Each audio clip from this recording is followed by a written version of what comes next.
Broadcasting Region 1. Region 1. This is BBS. Bicol Broadcasting Systems Incorporated. DWLV 91.9 MHz. Your news and music stations. BBS. Basta Bareta. Sigurado.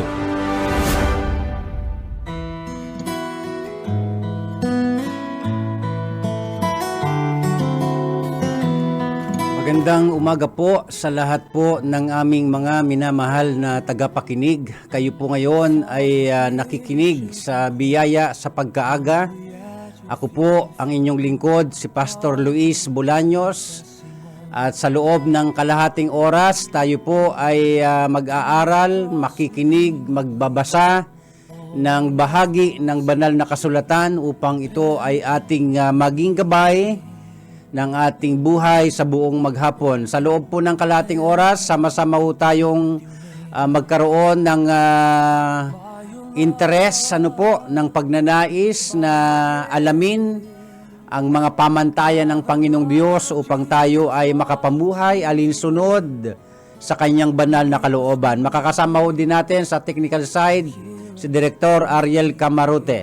At bago po yan, tayo po ay magpasimula sa panalangin. Ama namin Diyos, maraming salamat muli sa umagang ito sa pagkakataon na muli kaming pinagkalooban mo ng buhay upang ang buhay na ito ay maipagamit namin sa ang paglilingkod sa inyo.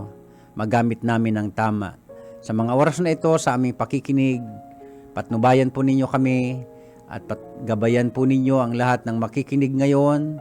Akayin sila, Panginoon, sa katotohanan ng iyong banal na salita sa pangalan Ama ng aming Panginoong Hesukristo. Amen. Okay po, ngayon pong umaga, tayo po ay tuloy-tuloy na sapagkat maulan at medyo binabudget ho natin ang ating mga minuto sapagkat tayo po ay nakapagsimula ng medyo sobra sa oras. Sige po, tuloy na ho tayo. Akin pong babasahin ngayong umaga ang isang napaka-pamilyar na talata. Napaka-pamilyar na talata pero hindi ito gaanong napapansin at hindi ito hindi ito gaanong binibigyan ng malalim na atensyon. Pero kahit ito ay napaka-pamilyar na talata, dito po nakasalalay ang ating eternal security. Ang aking tatalakay ngayong umaga, pay attention to our eternal security. Pero bago natin yan maintindihan, paano tayo makapagbibigay ng masinsinang atensyon sa ating pangwalang hanggang seguridad, mahalaga na itong talatang ito ay ating maintindihan. Dahil kung hindi natin gaanong mapapansin at mabibigyan ng diin o kaya ng atensyon ang ating eternal na seguridad. Dahil nga po marahil hindi natin ito gaanong binibigyan ng pansin. So, babasahin ko po ang Roma, Kabanatang 6, talatang 23. Romans chapter 6 verse 23. Ganito po ang nasusulat. Sapagkat kamatayan ang kabayaran ng kasalanan, ngunit ang walang bayad na kaloob ng Diyos ay buhay na walang hanggan sa pamamagitan ni Kristo Jesus na ating Panginoon. Magandang umaga po kay Ma'am Eva Agregado at kay Ma'am Lourdes Garrido. So dito po sa kababasa ko lamang na bahagi ng banal na kasulatang sulat ni San Pablo, mga mahal kong mga tagapakinig, dapat nating maunawaan na dito po nakasalalay ang ating eternal o pangwalang hanggang seguridad. Dito po sa binasa natin, sinasabi po na ang kabayaran ng kasalanan ay kamatayan. Kung uungkatin ho natin ang pinaka-orihinal na kahulugan nito, ito ay nagpasimula nung magkasala si Eva at si Adan laban sa Panginoong Diyos. Nung sabihin ng Ama, na wag niyong kakainin ang bungang ipinagbabawal ko, na kapag yan ay kinain ninyo, tiyak na kayo'y mamamatay. So physically, hindi ko sila namatay. Katunayan, dumami ng dumami ang mga tao sa pamamagitan ni Eva at ni Adan. Pero hindi naintindihan ng tao na ang tinutukoy ng Panginoong Diyos na kamatayan ay yung pagkahiwalay ng tao sa Diyos. Dahil nung hindi pa po nagkakasala ang tao po at ang Diyos ay mayroong napakalapit na kaugnayan sa isa't isa. Pero dahil po sa pagsuway ni Eva at ni Adan, nahiwalay ang kaugnayan ng tao sa Diyos.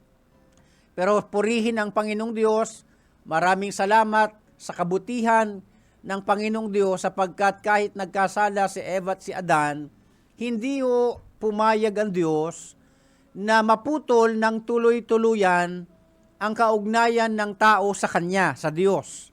That's why ang Panginoong Diyos ay gumawa ng Kanyang paraan para maibalik na muli ang naputol na kaugnayan ng tao sa Diyos. Dito po sa ating kababasa lamang, dapat nating matandaan mga mahal kong mga tagapakinig na ang patuloy na pagbabaliwala ng tao sa Diyos, ito rin po ang magpuputol ng tuluyan ng ugnayan ng tao sa Diyos. Isipin nyo, ilang araw na lang, next week, sa susunod na linggo ay atin na pong aalalahanin ang Semana Santa. Isipin ninyo mga mahal kong mga tagapakinig, ang Diyos gumawa na ng paraan para na kahit ang tao nagkasala, ay ibalik niya ang tao sa Kanya sapagkat ang tinutukoy ditong kamatayan ay pangwalang hanggang pagkahiwalay ng tao sa Diyos. Yun ang tinutukoy dito na ang kabayaran ng kasalanan ay kamatayan. Kaya kahit na nga po tinubos na ng Panginoong Kristo ang kasalanan ng sangkatauhan, pero kapag ang tao ay patuloy niya itong babaliwalain, ito rin ang magiging dahilan para ang tao ay tuluyan ng maputol ang kanyang kaugnayan sa Diyos. Kaya nga, ang aking tinatalakay ngayon, pay attention to our eternal security. Sapagkat tayong mga tao, ang ating seguridad dito lang sa lupa. Ito ang dahilan kung bakit marami tayong pinag-uukulan ng atensyon, ng mas maraming oras kesa sa Diyos. Ito ang dahilan kung bakit tayo naglalaan ng maraming pera, lalo na sa mayayaman, para mag-invest sa mga bagay na temporal. Pero nakakalimutan ng nakararaming mga tao na dapat ang sinisiguro natin ay ang ating eternal na seguridad. Ibig sabihin, ang ating pangwalang hanggang kaligtasan. Kaya ngayong umaga, mahalagang bigyan natin ito ng masusing pansin sapagkat dito nakasalalay kung saan natin igugugol ang ating pangwalang hanggang buhay, depende kung ano ang naging desisyon natin dito sa lupa. Kaya ang sabi ng talata, sulat ni San Pablo, ang kabayaran ng kasalanan ay kamatayan, pangwalang hanggang pagkahiwalay sa Diyos.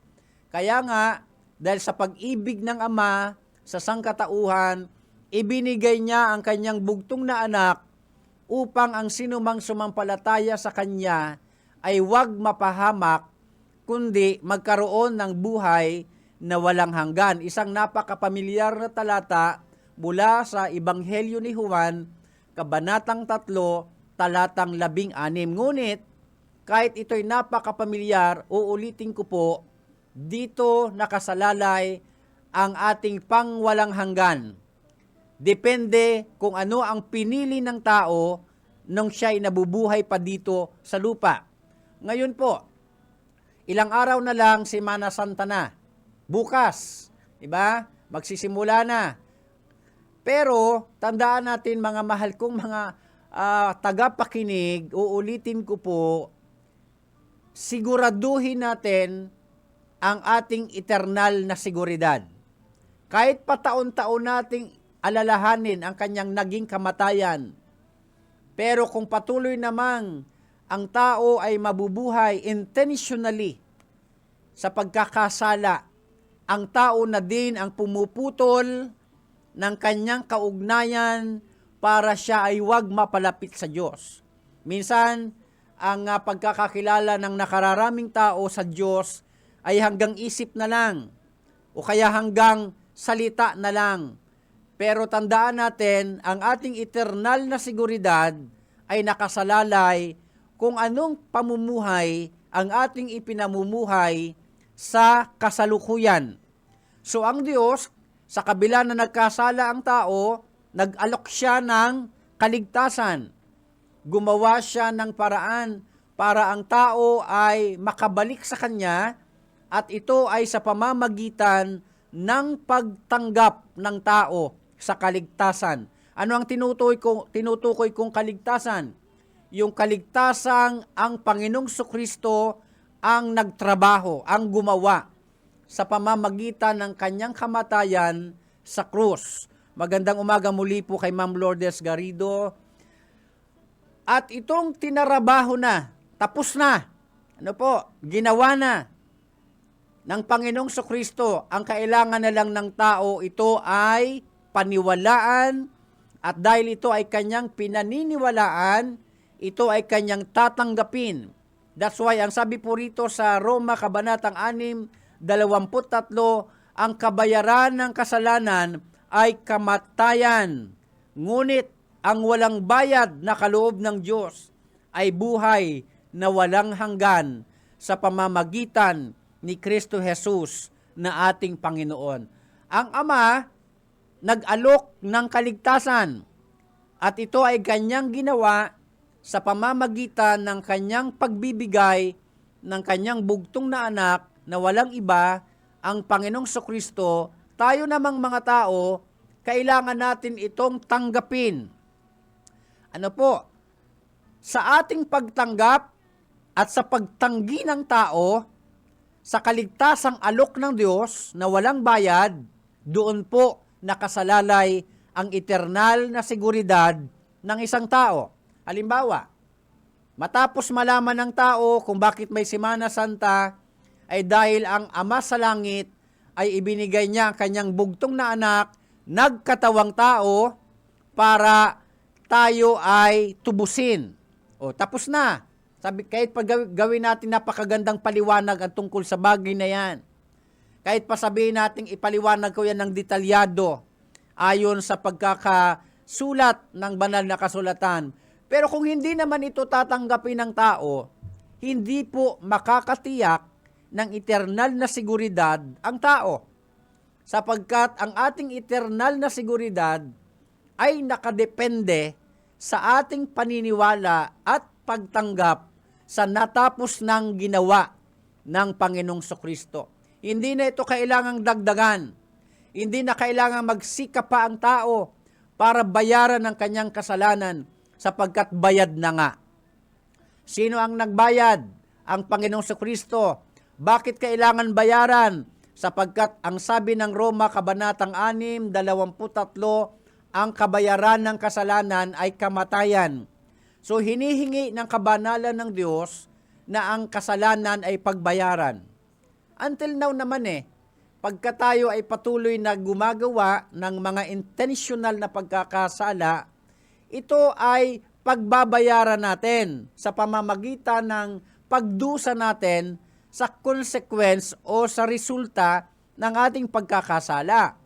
Pero pagdating sa eternal na seguridad, napakasimple lang sana. Tatanggapin lang ito ng tao at kanyang nanaisin na dahil alam natin na ang Panginoon Kristo ay tinubos na tayo, isasaalang-alang mo na ngayon ang iyong eternal na seguridad. May babasahin po akong isang bahagi ng banal na kasulatan at ito'y sulat ni San Apostol Pedro, unang Pedro, Kabanatang 1, talatang 18 hanggang 19. Ganito po ang nasusulat. Alam ninyo kung ano ang ipinantubos sa inyo sa walang kabuluhang pamumuhay na inyong minana sa inyong mga magulang. Tinubos kayo hindi sa pamamagitan ng mga bagay na nasisira, tulad ng ginto o pilak, kundi sa pamamagitan ng mahalagang dugo ni Kristo. Siya'y tulad ng korderong walang dungis at kapintasan. Kung bakit natin ito binasa ngayon, at ito ay may kaugnayan din sa sulat ni San Pablo, para magkaroon tayo ng malalim na pagpapahalaga sa ating eternal na seguridad. Kasi kahit naman secured ka dito sa lupa, dahil siguro napakarami mong pera, napakayaman mo siguro, at inaakala mong secured ka, pero uulitin ko po, yan ay temporal lamang. Pero ang pinag-uusapan nating eternal security ay ang kaligtasan ng ating kaluluwa. Na walang iba, ito ay labis na binigyan ng atensyon ng Diyos. Na kahit nagkasala si Eva at si Adan at ang mga tao hanggang sa kapanahunan natin ngayon, ang Diyos ay nag-alok ng libreng kaligtasan.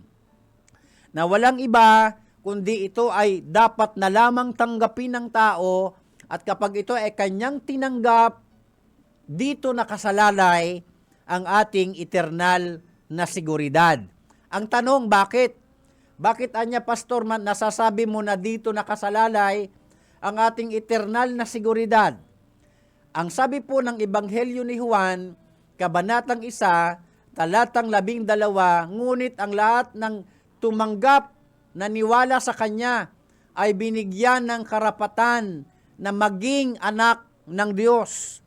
So, ibig sabihin, nang tinanggap ng isang tao ang Panginoong Kristo na siyang nagbayad o tumubos ng ating kasalanan, ang tao po nagkakaroon ng eternal na seguridad sapagkat siya ay nagiging anak ng Diyos. Ang tanong pa, Pastor, paano mo nasasabi na tayo ay nagkakaroon ng eternal na seguridad? Dahil ang Panginoong Kristo ay namatay sa krus. Gawa, Kabanatang 4, talatang 12, sinasabi po ng talatang yan, kay Hesukristo lamang matatagpuan ng kaligtasan, sapagkat sa silong ng langit, walang ibang pangalang ibinigay ang Diyos na sukat ikaligtas. Kaya kapag tinanggap ng tao ang Panginoong Kristo, siya ay nagkakaroon ng eternal na seguridad. Ang tanong, bakit? Sapagkat kay Hesukristo lamang matatagpuan ang kaligtasan. Ang tanong, bakit? Bakit kay Hesukristo lamang natatagpuan ang eternal na seguridad? Ebanghelyo ni Juan, Kabanatang 14, talatang 6, ang sabi ng Panginoon Kristo, ako ang daan, ang katotohanan, at ang buhay. Walang makapupunta sa Ama, kundi sa pamamagitan ko. Kaya pag tinanggap ng tao ang Panginoong Kristo, siya ay nagkakaroon ng eternal na seguridad, sapagkat ang Panginoong Kristo ang daan para ang tao magkaroon ng eternal na seguridad. At ang Panginoong Kristo ang buhay para ang tao magkaroon ng eternal na seguridad. At ang Panginoong Kristo ang katotohanan para ang tao magkaroon ng eternal na seguridad. Siya lamang, mga mahal kong mga tagapakinig. Labas diyan kung ang tao ay gagawa pa rin ng kanyang sariling pamamaraan para siya'y mapunta ng langit, at sa paniniwala niya na iyang kanyang ginagawa ay daan ng Diyos, nagkakamali tayo, mga mahal kong mga tagapakinig. Sapagkat wala pong ibang paraan na tatanggapin ang Diyos Ama para tayo ay magkaroon ng eternal na seguridad, ay ang kanyang ang natapos na ginawa ng kanyang bugtong na anak, ang kanyang pagbabayad sala, ng ating mga kasalanan. Kung naalala nyo ni isang araw, tumalakay ako patungkol sa the penalty, Jesus Christ satisfied. Na satisfied ang Diyos doon sa ginawa ng kanyang bugtong na anak. nasatisfy ang Diyos doon sa dugo, napakamahal na dugo na ipinangbayad ng Panginoon sa kasalanan ng sangkatauhan. That's why kanina binasa natin sa unang Pedro, Kabanatang 1, talatang 18, na ang ipinangtubo sa atin ay banal na dugo. Doon ho nakasalalay ang eternal na seguridad ng isang tao. Kaya mga mahal kong mga tagapakinig, sa mga oras na ito, huwag ka nang magsikap na gumawa ng sarili mong pamamaraan. Hindi yan tatanggapin ng Diyos. Kahit pa ang tao magpapako sa krus at bumulwak ang dugo sa kanyang katawan, yang dugong yan ay makasalanan. Ang tatanggapin lamang ng Diyos Ama na handog sa kapatawaran ng kasalanan ay yung napakabanal na dugo ng Panginoong Kristong dumanak sa kanyang katawan doon sa krus. Yun lamang ang maaari niyang tanggapin. Kasi may mga tao na gagaya-gaya, kunwari nagpapapako sa krus, kunwari nagpipinitensya, sinasaktan ng sarili, pero hindi yan tatanggapin ng Diyos, mga mahal kong mga tagapakinig, sapagkat tapos na bayad na tayo Ang kailangan na lang ng tao tanggapin ng libre yung kaligtasang alok ng Diyos. Ano ang mangyayari kapag ito'y tinanggap ng mga tao? Pag tinanggap natin yung libreng kaloob na kaligtasan ng Diyos, doon nakasalalay ang ating eternal na seguridad. Mga mahal kong mga tagapakinig, hanggang dito na lamang at sana'y magdesisyon po tayo, magdesisyon po kayo na wag idepende ang eternal na seguridad sa relihiyong ating kinabibilangan. Walang seguridad sa ating mga relihiyon. Ang ating seguridad ay sa pamamagitan ng pagtanggap sa natapos na ginawa ng ating tagapagligtas, ang Panginoong Hesukristo. Manalangin po tayo. Marami pong salamat, Ama. At muli po kaming napaalalahanan na kami ay magkakaroon lamang ng eternal na seguridad. Ito'y sa pamamagitan ng aming paniniwala at pagtanggap sa natapos ng ginawa ng aming Panginoong Kristo sa krus ng Kalbaryo para kami ay bayaran sa aming mga kasalanan at tubusin ang aming mga kaluluwa. Pagpalaan niyo po ang lahat ng nakinig at nanood live sa Facebook. Salamat, Ama, sa pangalan ng Panginoong Kristo. Amen. Sa ngalan po ng Alliance of Ministries of Metro Naga Incorporated or AMNI, ako muli ang inyong lingkod, Pastor Luis Bolaños, at patuloy po kayong makinig ng biyaya sa pagkaaga araw-araw sa oras na alas 4:30 hanggang alas 5 ng umaga. Susunod na po ang Police Correspondent by Sir Oscar Esmenda.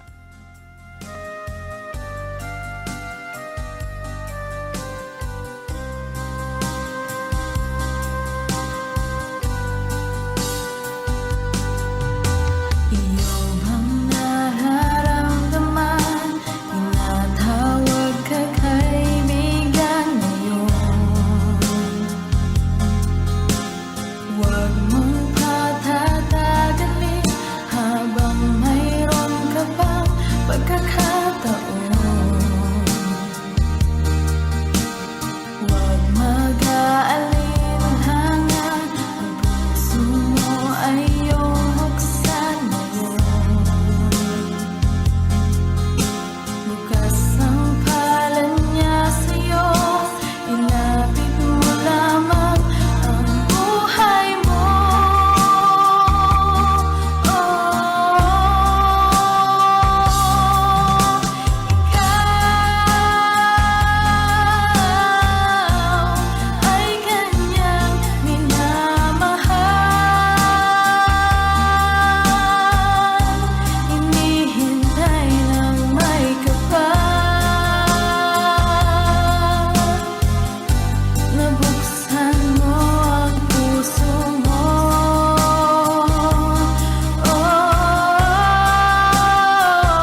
Huwag